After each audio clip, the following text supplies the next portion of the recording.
హల్లెలూయా, హల్లెలూయా.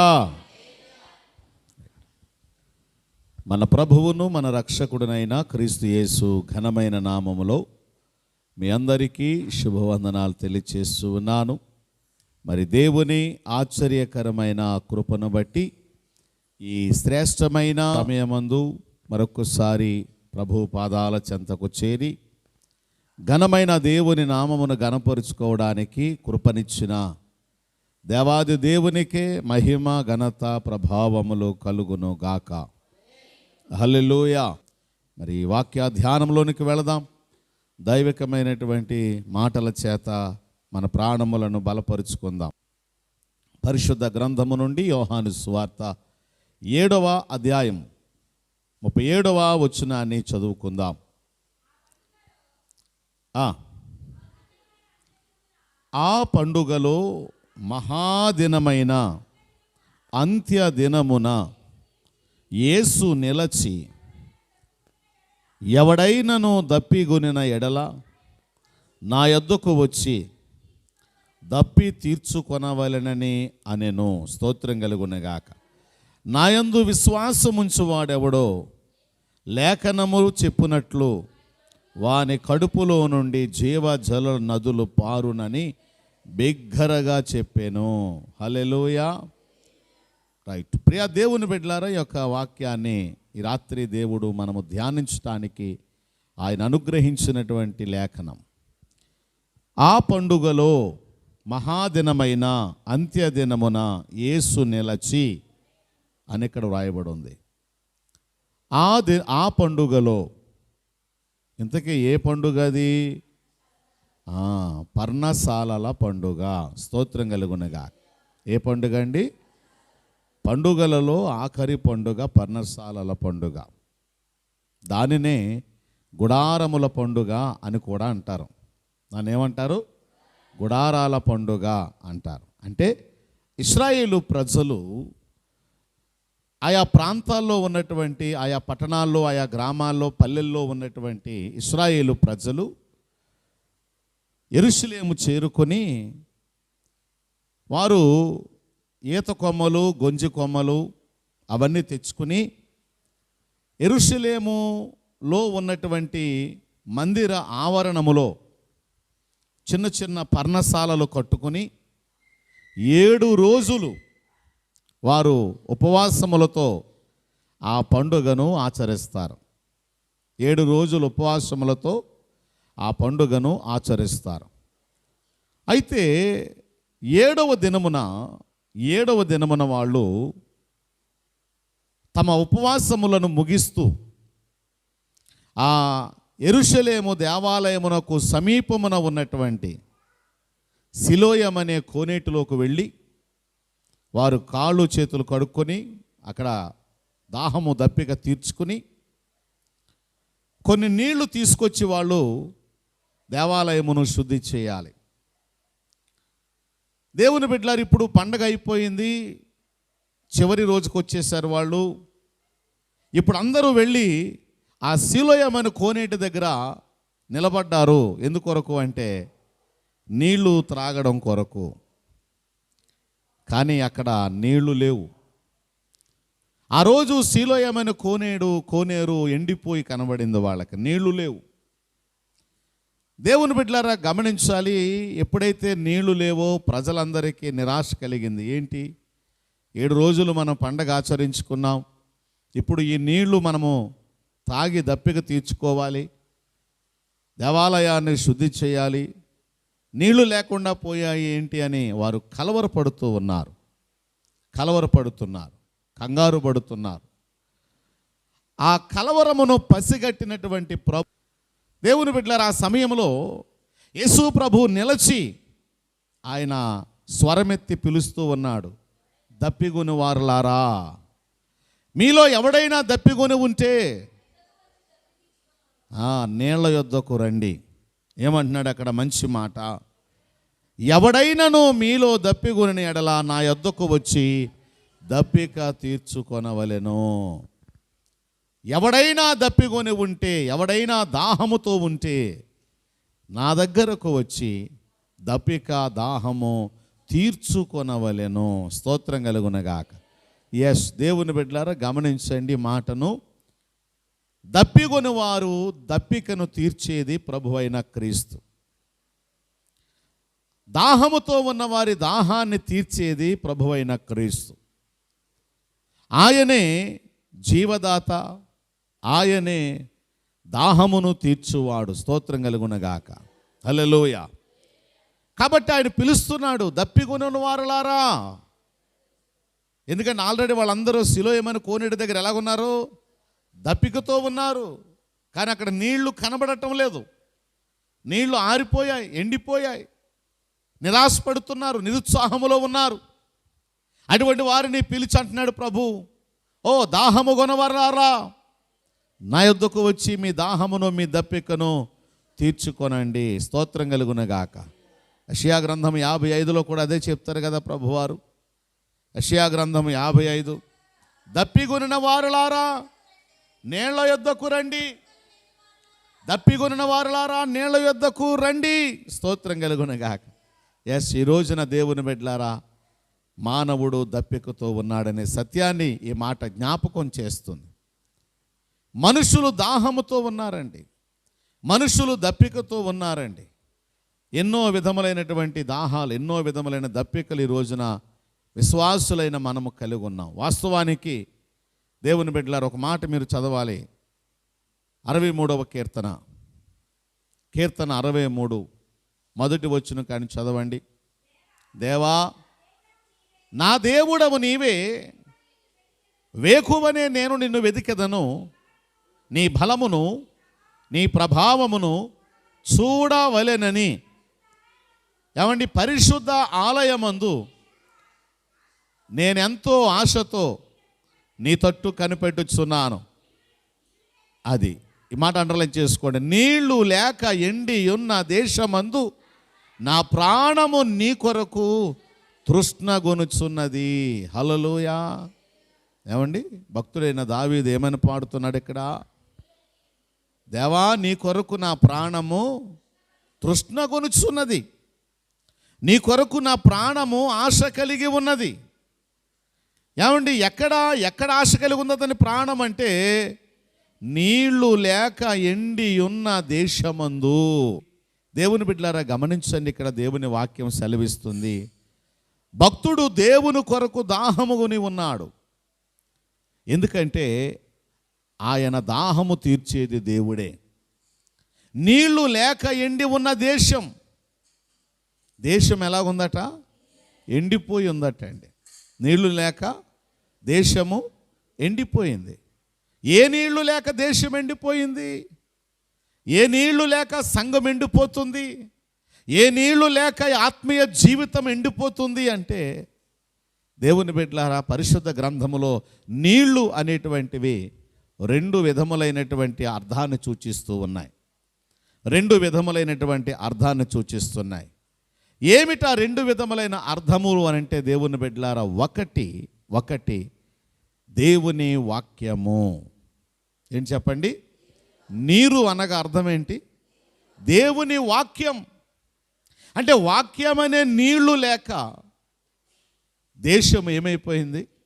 Yes, ఎండిపోయింది. నిజమే దేవుని బిడ్డలారా. ఎందుకంటే ఈ రోజున దేవుని వాక్యము లేకపోవటం చేత ప్రజలలో, దేవుని వాక్యము ఎడల విశ్వాసము కలిగి ఉండకపోవడం చేత, ఒకవేళ మనుషుడి లోకములో ఎన్ని సంపాదించినా వాని ఆత్మీయ జీవితంలో మాత్రం సంతోషము లేదు. ఆ సంతోషము కావాలి అంటే దేవుని బిడ్డలారా, దేవుని వాక్యమే మానవ జీవితానికి సంతోషాన్ని కలుగు చేసేది. దేవుని వాక్యమే మానవ జీవితాలను సంతృప్తి పరిచేది. అందుకొరకు దావీదు అంటున్నాడు ఇక్కడ, నీళ్లు లేక ఎండి ఉన్న దేశం అనగా దేవుని వాక్యము లేక దేశం ఏమైపోయింది? ఎండిపోయింది. సంఘములు ఎండిపోతున్నాయి. దేవుని సరైన వాక్య నడిపింపు సంఘాలలో లేక, సరైనటువంటి వాక్య బోధ సంఘములో లేక, ఈ రోజున అనేకమైన సంఘాలు ఎండిపోయిన పరిస్థితుల్లో కనబడుతూ ఉన్నాయి. దేవుని బిడ్డలారా గమనించాలి, దేవుని వాక్యమే మానవ జీవితాలను ఏమండి చిగురింప చేసేటువంటిది. ఎస్, చిగురింప చేసేటువంటిది. దేవుని యొక్క వాక్యము చేత ఎప్పుడైతే మనము నింపబడతామో మన కడుపులో నుండట జీవ జల నదులు ప్రవహిస్తాయి అని లేఖనం చెబుతుంది. దేవుని బిడ్డలారా గమనించండి, నిజమే. దేవుని యొక్క సన్నిధిలో ఉన్న మీరు నేను కూడా ఎల్లప్పుడూ వాక్యము కొరకు ఏం కలిగి ఉండాలి? దప్పిక కలిగి ఉండాలి. భోజనం కోసం దప్పికతో ఉంటాం. ఏమండి, ఏవేవో కోరికల కోసం, ఏవేవో ఆశలు, ఏవేవో అవసరతలు, వాటి కొరకు ఎంతో దప్పిక కలిగి ఉంటాం. దేవుని బిడ్డలారా అది దానివల్ల ఉపయోగం లేదు. మనము దేని కొరకు దప్పిక కలిగి ఉండాలి అంటే నిరంతరము దేవుని వాక్యము కొరకు దప్పిక కలిగి ఉండాలి. స్తోత్రం కలుగునగా. వాక్యం కొరకు పరితపించాలి, వాక్యము కొరకు పరుగులెత్తాలి, వాక్యము కొరకు మనము ఏమండి ఎంతో ఆశతో దేవుని వాక్యము కొరకు కనిపెట్టాలి. ప్రియ దేవుని బిడ్డలారా, అవును, దేవుని వాక్యము కొరకు మనం ఎదురు చూడాలి. ఎందుకంటే నీ వాక్యమే నన్ను బ్రతికిస్తుంది. దావీదు అంటున్నాడు, నీ వాక్యమే నన్ను బ్రతికిస్తుంది, నా బాధలలో ఇదే నాకు నెమ్మదినిస్తుంది. స్తోత్రం కలుగునుగాక. కాబట్టి దేవుని పిల్లలముగా దేవుని వాక్యము కొరకు దప్పిక ఎల్లప్పుడూ కలిగి ఉండాలి. ఆ దాహము, ఆ దప్పిక ఎప్పుడు మనం కోల్పోకూడదు. స్తోత్రం కలుగునుగాక. ఎందుకంటే వాక్యమే మనలను బ్రతికించేది గనుక, వాక్యమే మనలను సరిచేసేది గనుక, వాక్యమే మన జీవితాల్లో వెలుగును నింపేది గనుక, వాక్యమే మన బ్రతుకుల్లో ఏమండి చిగురును పుట్టించేది గనుక, ఎండిపోయిన మూడైనటువంటి బ్రతుకుల్లో నుంచి వాక్యమే మనలను చిగురింప చేస్తుంది. హల్లెలూయా. నీళ్లు లేక ఎండి ఉన్న దేశం, వాక్యము లేక ఎండిపోయిన జీవితాలు, వాక్యము లేక ఎండిపోయిన హృదయాలు, వాక్యము లేక ఎండిపోయిన సంఘాలు, వాక్యము లేక ఎండిపోయిన సమాజం, వాక్యము లేక ఎండిపోయిన ప్రపంచం. ప్రియ దేవుని బిడ్డలారా, ఈ కడువరి కాలంలో మనం చూస్తూ ఉన్నాం. హల్లెలూయా. ఎండిపోయిన మూడైపోయిన ఏమంటే జీవితాలు చిగిరించాలి అని అంటే వాక్యమనే చిరుజొల్లు మన మీద పడాలి. స్తోత్రం కలుగునగా. దానికోసం ఎప్పుడు విశ్వాసం ఏం కలిగి ఉండాలి? దప్పిక, దాహము కలిగి ఉండాలి. వాక్యము కొరకు, దుప్పి నీటి వాగుల కొరకు ఆశపడినట్లుగా అంటాడు దావీదు మహారాజు. ఏమండి, దుప్పట దేని కొరకు ఆశపడుతుంది? నీరు కొరకు ఆశపడుతుంది, నీటి వాగుల కొరకు ఆశపడుతూ ఉంది. దేవుని బిడ్డలారా, దుప్పి ఎలాగున నీటి వాగుల కొరకు ఆశపడుచున్నదో, దేవా నీ కొరకు నా ప్రాణము ఆశపడుచున్నది. వాక్యమనే నీటి వాగుల కొరకు విశ్వాసి ఎప్పుడు ఆశ కలిగి ఉండాలి. హల్లెలూయా. ఆశగల ప్రాణాలు దేవుడు తృప్తిపరుస్తాడండి. ఆశగల ప్రాణాలు దేవుడు ఎప్పుడు తృప్తిపరుస్తాడు. కాబట్టి దేవుని పిల్లలమైన మనము మనలను వెలిగించి, మనలను బ్రతికించి, మనలను నడిపించి, మనలను నిత్య జీవానికి చేర్చేటువంటి దేవుని వాక్యము కొరకు మనం ఎప్పుడు కూడా ఏం కలిగి ఉండాలి? తృష్ణ తృష్ణ తృష్ణ కలిగి ఉండాలి. పరుగులెత్తాలి వాక్యం కొరకు. హల్లెలూయా, హల్లెలూయా. దేవుని బిడ్డలారా చూడండి, న్యాయాధిపతుల గ్రంథం 15వ అధ్యాయం 18వ వచనం. అప్పుడు అతడు మిక్కిలి దప్పికొనినందున యెహోవాకు మొరపెట్టి, నీవు నీ సేవకుని చేతి వలన ఈ గొప్ప రక్షణను దయచేసిన తరువాత నేనిప్పుడు దప్పి చేతను చచ్చి సున్నతి పొందని వారి చేతిలో పడవలెనా అని వేడుకొనగా, దేవుడు లేహీలోనున్న ఒక గోతిని చీల్చెను, దాని నుండి నీళ్లు బయలుదేరెను. స్తోత్రం కలుగునుగా. భక్తుడైనటువంటి సంసోను కూడా ఏం కలిగి ఉన్నాడట? దప్పికతో ఉన్నాడు, దాహముతో ఉన్నాడు. గొప్ప యుద్ధం చేశాడు. అప్పుడే ఏం చేశాడమ్మా? యుద్ధం చేశాడు. పచ్చి గాడిద దవడ ఎముకతో, పచ్చి గాడిద దవడ ఎముకతో 1000 మందిని చంపాడు. స్తోత్రం కలుగునగా. ఒక్కడు అమ్మా ఎంతమందిని చంపాడు? ఎంత గొప్ప వీరుడు అంటాడు ఆయన. స్తోత్రం కలుగునగాక. 1000 మంది మామూలు ఏంటండి? వాళ్ళు సామాన్యమైన వాళ్ళు కాదు. 1000 మంది కూడా గొప్ప సైన్యం వాళ్ళు. స్తోత్రం కలుగునగాక. ఒక్క దవడ ఎముకతో 1000 మందిని చంపాడు. ఆమేన్, హల్లెలూయా. ఎంత గొప్ప మాట, ఎంత గొప్ప మాట. 1000 మందిని చంపిన తర్వాత పాపం ఆయనకి అలిసిపోయి దాహం దాహం దాహం అని వెలిపిస్తూ పడిపోయాడు. ఒక రకంగా చెప్పాలంటే పడిపోయి, ప్రభువా నీ సేవకుడు ఇప్పుడు కేవలము మంచినీళ్ళు దొరక్క చచ్చిపోవాలా? చచ్చిపోయి ఫిలిష్తీయుల చేతిలో సున్నతి పొందని రక్షణ లేనటువంటి వీళ్ళ చేతిలో చచ్చిపోవాలి నేను, దేవా నాకు సహాయం చేయని దేవుణ్ణి అడిగితే దేవాది దేవుడట లేహిలో ఒక గోతిని చీల్చాడట, అంటే భూమిని చీల్చాడట దేవుడు. స్తోత్రం కలుగునగా. దానిలో నుండి నీళ్లు వచ్చాను, దానిలో నుండి నీళ్లు వచ్చాను. స్తోత్రం కలుగునగా. ఎస్, దేవుని బిడ్డలారా, గోతిని చీల్చాడు. ఎవరా గొయ్యి, ఎవరా భూమి, ఎవరా నేల అంటే ప్రభు అయిన క్రీస్తు.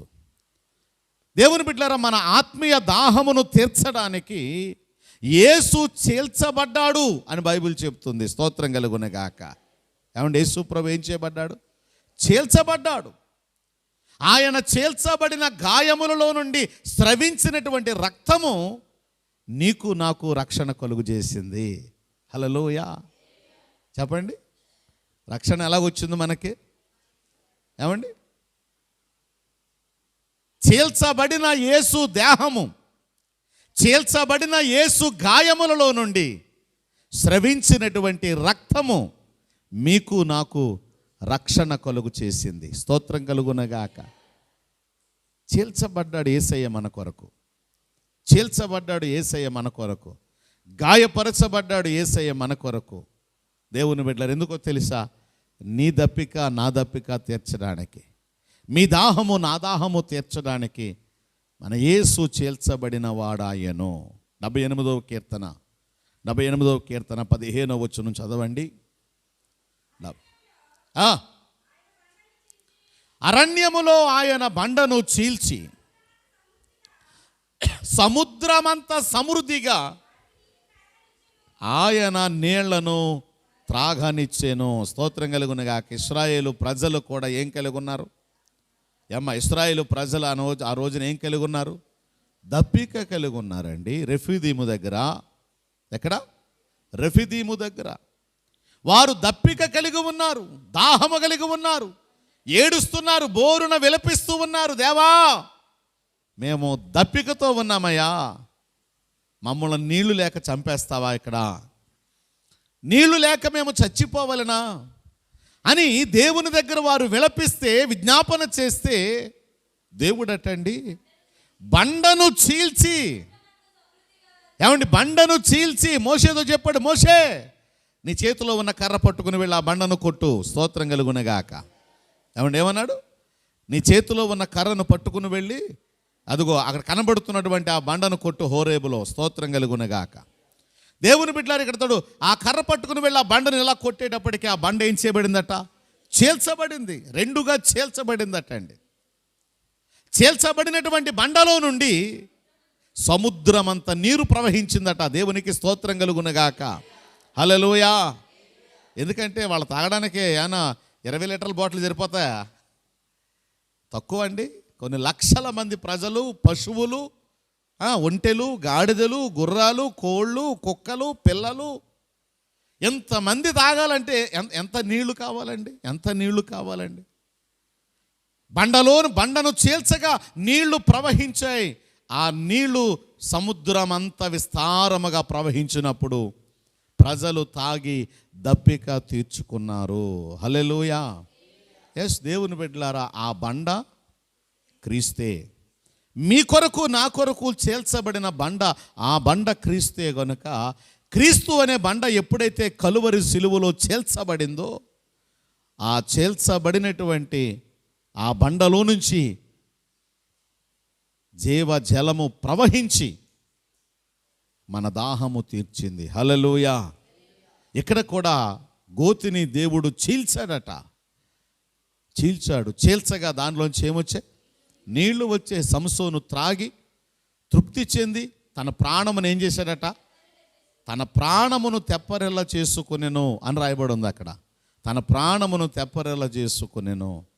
ఎస్, దేవుని బిడ్డలారా, దేవుని వాక్యము అనేటువంటి నీరు ఈ రోజున మన ప్రాణములను ఏం చేస్తుంది? తెప్పరిలా చేస్తుంది. మన ప్రాణమును నెమ్మది కలుగు చేస్తుంది. మన ప్రాణమునకు విడుదల కలుగు చేస్తుంది. బాధలలో నుండి, కష్టములలో నుండి, కన్నీళ్లలో నుండి దేవుని వాక్యము మనకు విడుదల కలుగు చేస్తుంది. స్తోత్రం కలుగునగాక. హల్లెలూయా. కాబట్టి బాధలో ఉన్నామా, వేదనలో ఉన్నామా, శ్రమలో ఉన్నామా, దుఃఖములో ఉన్నామా? దిగులు చెందని అవసరం లేదండి. ఎందుకు అంటే దేవుని వాక్యం అనేటువంటి నీళ్లు నీ దాహమును, దప్పికను తీర్చి నీ ప్రాణమును ఏం చేస్తున్నాయి? తెప్పరెల్లా చేస్తూ ఉన్నాయి. హల్లెలూయా. ధైర్యముగా ఉండాలి మనం దేవుని బిడ్డలారా. ప్రతి విషయములో కూడా దేవుని సన్నిధానంలో ఉన్న మనము ధైర్యముగా ఉంటే మన దప్పికను ప్రభువే తీరుస్తాడు. స్తోత్రం కలుగును గాక. హల్లెలూయా. ఎందుకంటే యేసు మన కొరకే చేల్చబడ్డాడు. మన ఆత్మీయ దాహమును తీర్చడానికి, మన రక్షణ దాహమును తీర్చడానికి, మన దప్పికను తీర్చడానికి కలువరి సిలువలో యేసు నీ కొరకు చేల్చబడిన వాడాయెను. చూడండి 105వ కీర్తన 41వ వచనంలో కూడా దేవుడు మాట్లాడుతున్నాడు. బండను చీల్చగా నీళ్లు ఉబకి వచ్చెను, ఎడారులలో, ఏమండి, ఎడారులలో అవి ఏరులై పారెను. ఎక్కడట? ఎడారిలో. ఎడారిలో అంటే నీళ్లు లేని దేశములో, నీరు లేని ప్రాంతములో ఎడారి. అక్కడ నీరు ఉండదు, ఏమంటే అంతా ఇసుకే. అటువంటి దేశములో ఏరులై పారిందట. దేవునికి స్తోత్రం కలుగును. ఎస్, దేవుని బిడ్డలారా, ఈ రోజున క్రీస్తు అనేటువంటి ఆ నీరు ఏరులై పారుతూనే ఉంది, ఇంకా పారుతూనే ఉంది. అందుకొరకే యేసు ప్రభు వాక్యాన్ని జీవజల నది అన్నారు. స్తోత్రం కలుగునుగా. ఏంటట? జీవజల నది. దేవుని వాక్యం ఏంటండి? జీవజల నది. అది ఎండిపోవడం అనేది ఉండదు, ఆగిపోవడం అనేది ఉండదు. దేవుని వాక్యం ఎప్పుడు ప్రవహిస్తూనే ఉంటుంది. స్తోత్రం కలుగునుగా. ఎప్పుడు దేవుని వాక్యము ప్రవహిస్తూనే ఉంటుంది. నేను కాకపోతే ఇంకొకడు, ఆయన కాకపోతే ఇంకొకడు, ఆయన కాకపోతే ఇంకొకడు. దేవుని వాక్యం ఎక్కడా ఎప్పుడు ఆగల. స్తోత్రం కలుగునుగాక. అది ప్రవహిస్తూనే ఉన్నది. ప్రవహించే నది దేవుని వాక్యం. బండను చేల్చగా నీరు ప్రవహించెను. ఎలాగా? సముద్రము వలె ప్రవహించెను. దేవుని వాక్యము ప్రవహిస్తూ ఉంది. ఏమండి, ప్రవహిస్తూ ఎక్కడికి వెళుతుందట? ఎడారులలో ఏరులై పారుతూ ఎడారిలో కలువలు పూయించెను అని రాయబడి ఉంది వాక్యం. స్తోత్రం కలుగునుగాక.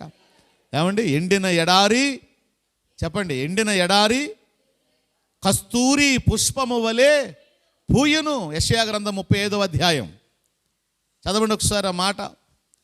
అరణ్యమును ఎండిన భూమియు ఉల్లసించును, అడవి ఉల్లసించి కస్తూరి పుష్పము వలె పూయును.